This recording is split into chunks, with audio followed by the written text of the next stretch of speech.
Hi there, I'm Deep Dhillon. Welcome to your AI Injection, the podcast where we discuss state-of-the-art techniques in artificial intelligence with a focus on how these capabilities are used to transform organizations, making them more efficient, impactful, and successful.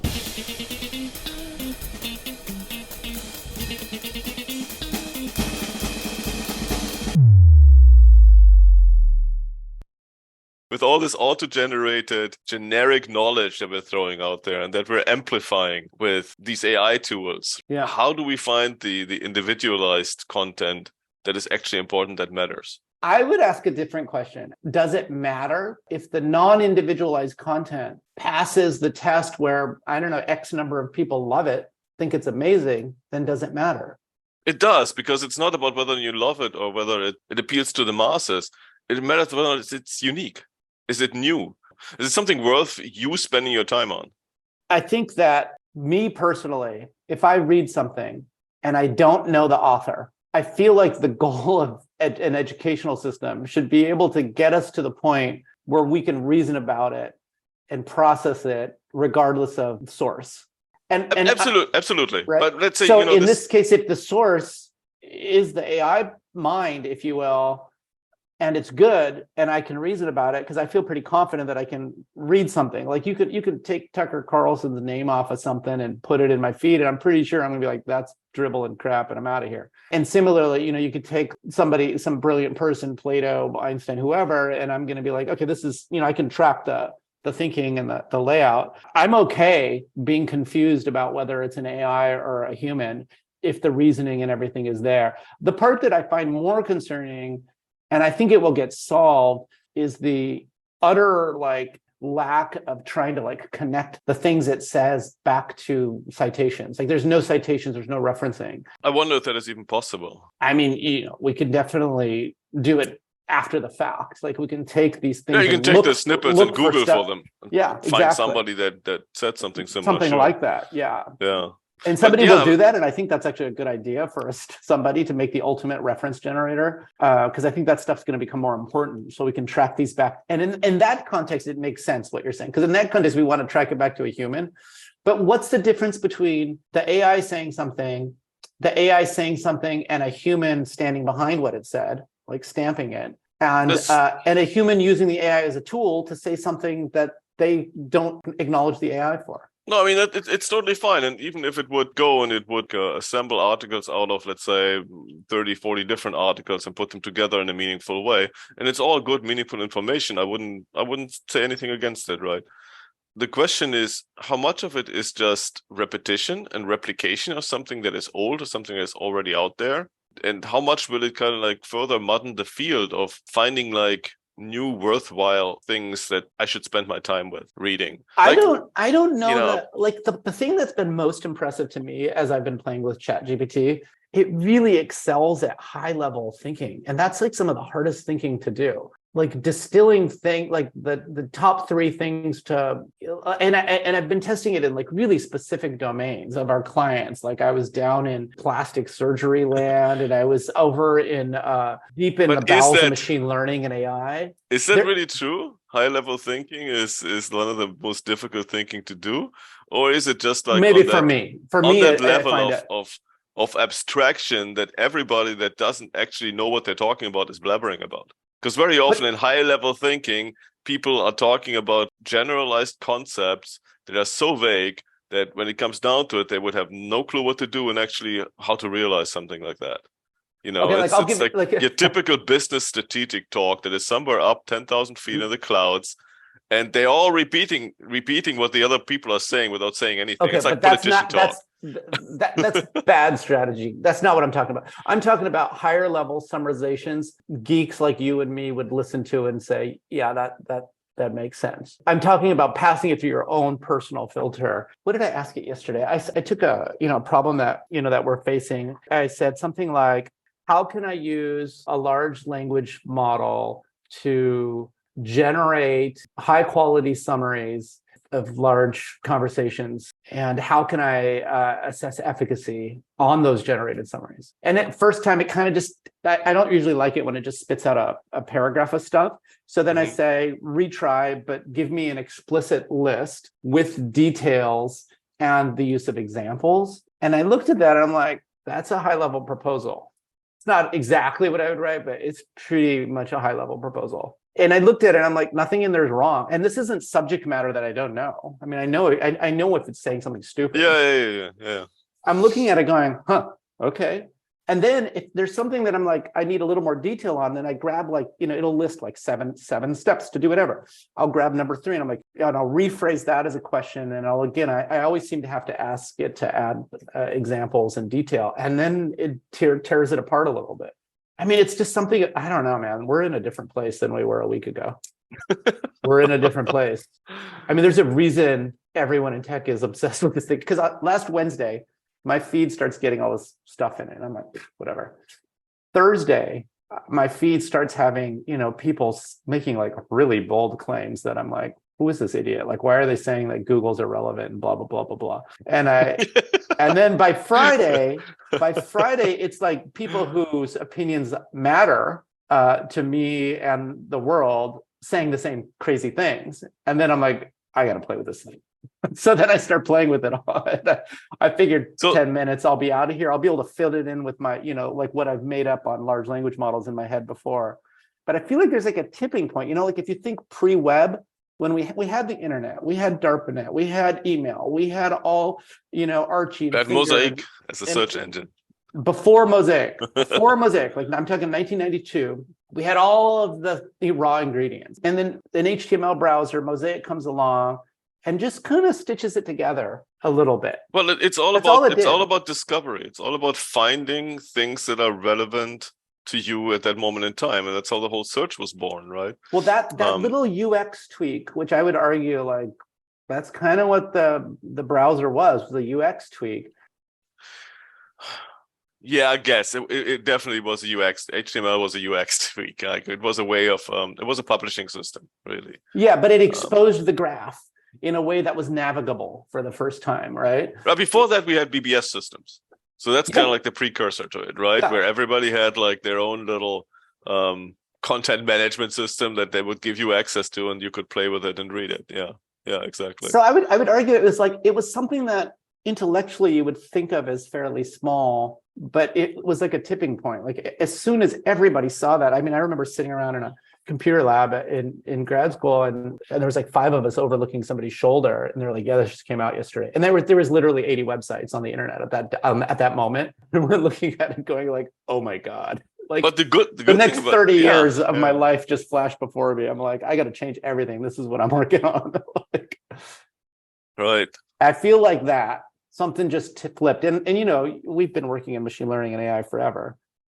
But let's come back to what does it lead to? I mean, great, we have this thing that's good at like combining, summarizing existing information. I still would say there's no reasoning behind it. It does not come up with like novel and new concepts. It just doesn't, right? What does it lead to? I mean, on the one hand, content explosion, right? Now, everybody that knows how to use this will use it as an assisted authoring tool, and we'll just get a lot more content.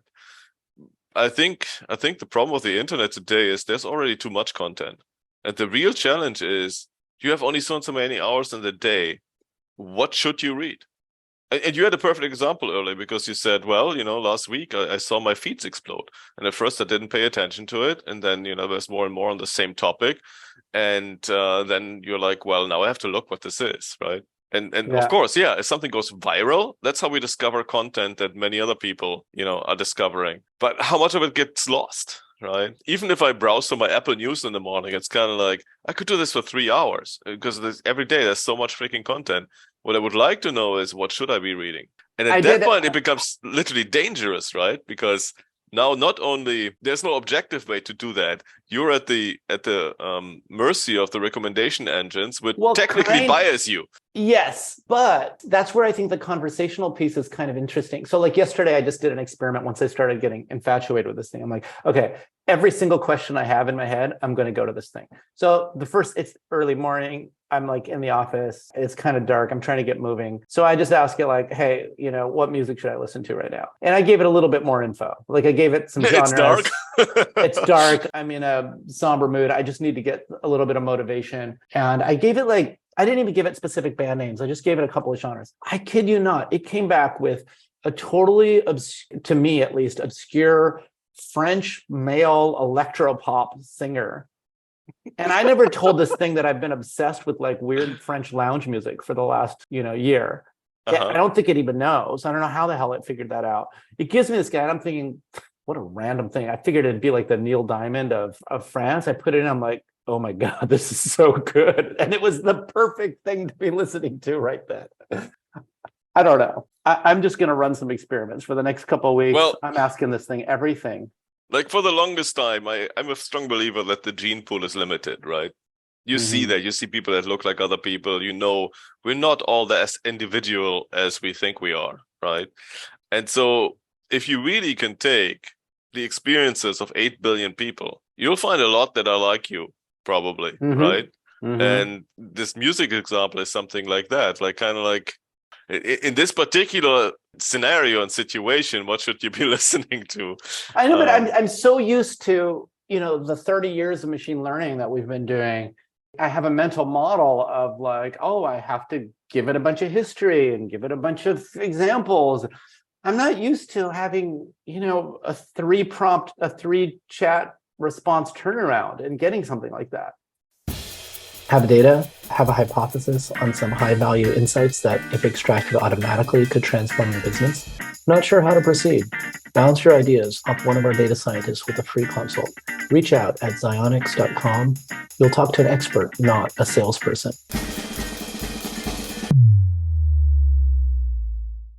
And the other thing I did yesterday is that, I'm in a... It's kind of like a mixture of one-shot learning and feature importance, right?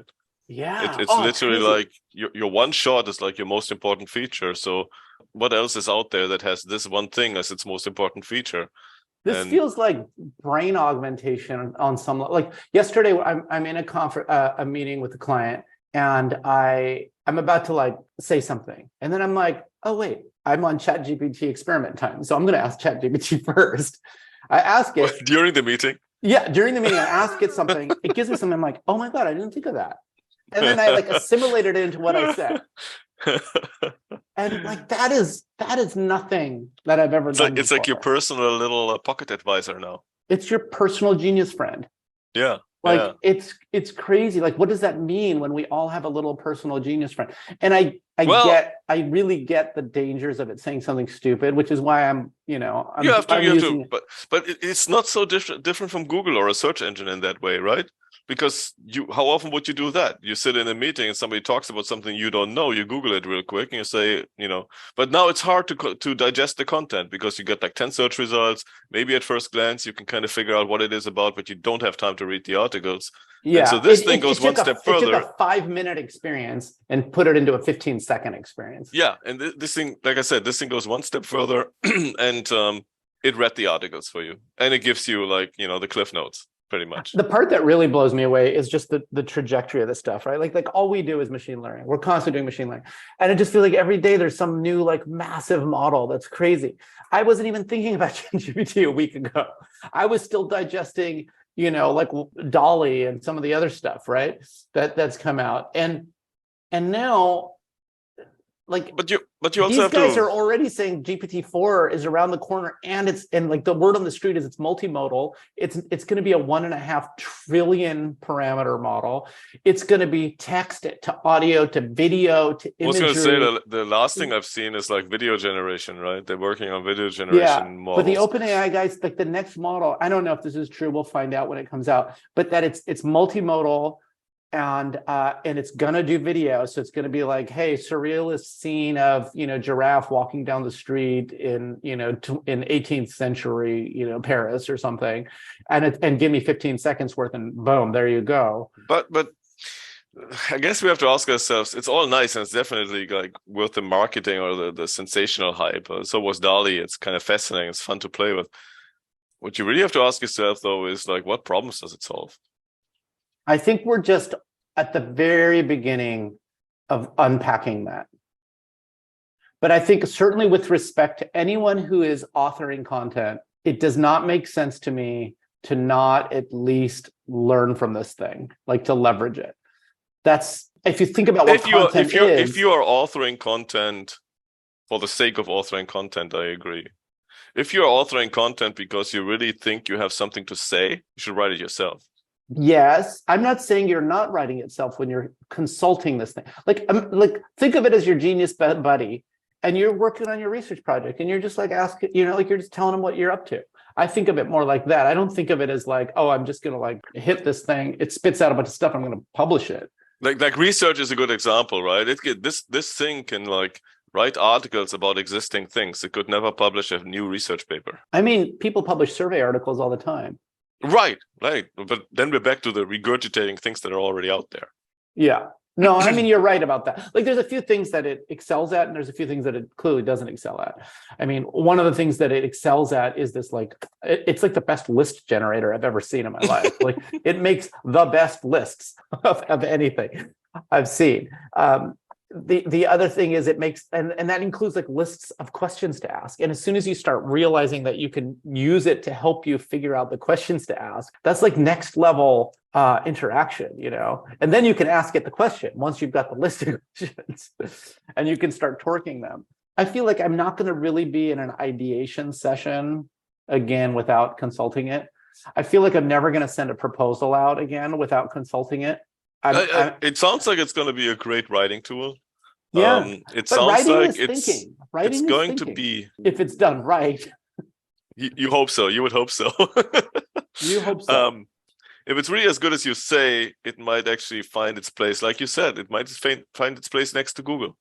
Yeah, and if I was at Google, I don't know, everyone there should be figuring out how do we integrate this into Google. If they aren't already, I'm sure they have been for a few years. Google, in a way, has something like that integrated in its prompt. Like, depending on what you Google for, if it's really a question or something, the first thing that pops up in Google, which is very often just the answer to your question, and then the search results come. Yeah. So they do have that in a less like, we write an article about it, but we try to figure out what you mean and what you want to solve. But they don't really have anything that, like, Google's ultimately is like a reference lookup. They're like directing you to places. And the calculator, and they do stuff like events are covered, like the FIFA World Cup. If you're asking what are the scores, the scores. There's definitely like all the one box thing. And you can ask stupid questions like converting Celsius to Fahrenheit and stuff, right? You get the answer right away. So yeah, I mean, I think they're going to continue to release features that are based on this capability. I mean, I don't think Google's going away. I mean, I think Google has every capability of matching what we see here, and even I see this as complementary. This is a trajectory that the global AI community is on, and this kind of multimodal reasoning is going to continue to go. And it's content. It's not even reasoning. It's just content generation. Well, I think content generation is a demeaning term for what it's actually doing here. Like, content generation implies that you're just writing shit for the sake of writing shit. If you're authoring something, so that's what DALL-E does, right? It generates shit for the sake of generating shit, for example. Okay, well, I don't know. I haven't spent as much time with DALL-E as I have with this. It generates images based on your prompt.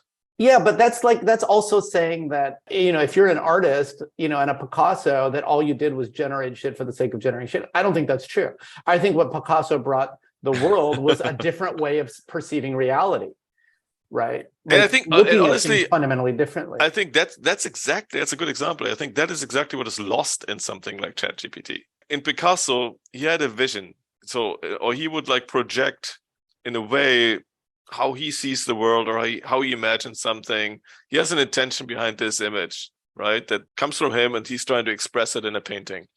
In ChatGPT, it's a little differently. It's kind of like you have an idea too, but you're not expressing yourself. You're trying to like project. It's more like how other people would have presented the idea. So the idea is there, but not your projection of the idea, if that makes any sense. Right, your prompt is your idea. But that's where you really got to spend some time playing with ChatGPT. That's where you're interacting with it. You are the puppeteer of this very powerful puppet. You're steering it. Like, I'm having it author a college essay, for one of my kids' friends. But isn't it kind of like you're just like trying to like twiddle with it until you like what it wrote? I think you're trying to get it to a starting point that you're going to go take and do something with.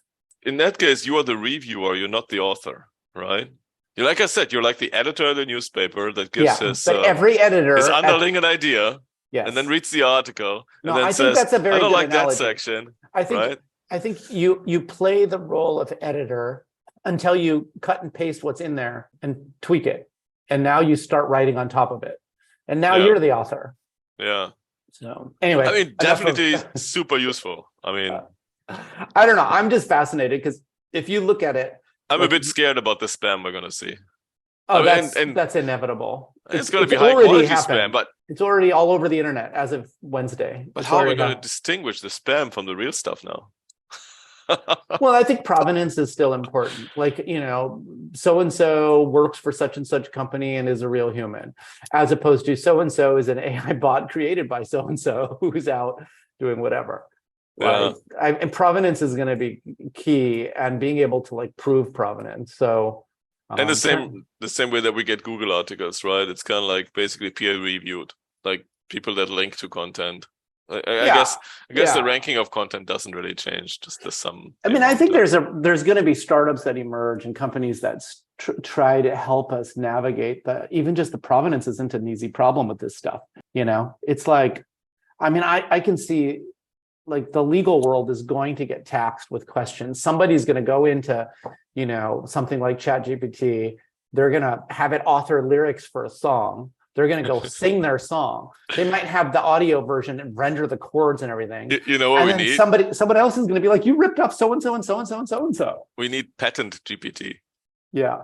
But that's where I'm saying, like, reference checking capability is going to be super powerful. Like, someone needs to make automatic reference checking so that you can like be an honest, user of this thing. Whereas right now, I don't think you can feel safe in just cutting and pasting it to your college essay or whatever, or your exam or whatever. You have to manipulate it and change it a ton. And even then, it's sort of like, did you plagiarize? Like, you don't even know. Even the machine doesn't know. You don't know. You don't know whether or not you copied like somebody's stuff verbatim, or if it's assembled, or if it's like somehow put together or rephrased or paraphrased, or who knows. I think we're in a new world. I think we're in a new world. That's all for this episode. I'm Deep Dhillon, your host, saying check back soon for your next AI injection. In the meantime, if you need help injecting AI into your business, reach out to us at Xyonix.com. That's Xyonix.com. Whether it's text, audio, video, or other business data, we help all kinds of organizations like yours automatically find and operationalize transformative insights.